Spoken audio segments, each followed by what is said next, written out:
গাজীপুরের কাপাসিয়ায় ভয়াবহ এক হত্যাকাণ্ডের ঘটনা ঘটেছে। স্ত্রী ও ৩ সন্তান সহ একই পরিবারের ৫ জনকে গলা কেটে হত্যা করা হয়েছে। শনিবার ভোররাতে উপজেলার রাউতকোনা গ্রামে এ ঘটনা ঘটে।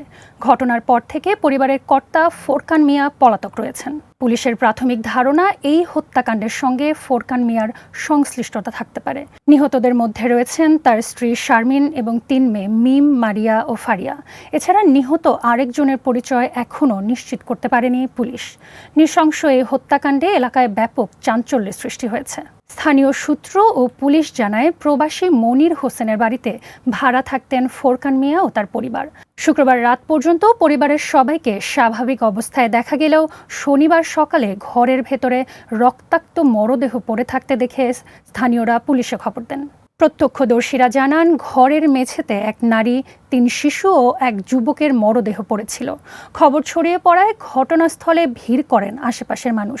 একই পরিবারের ৫ জনের মর্মান্তিক মৃত্যু ঘটায় এলাকায় শোক ও আতঙ্ক ছড়িয়ে পড়েছে।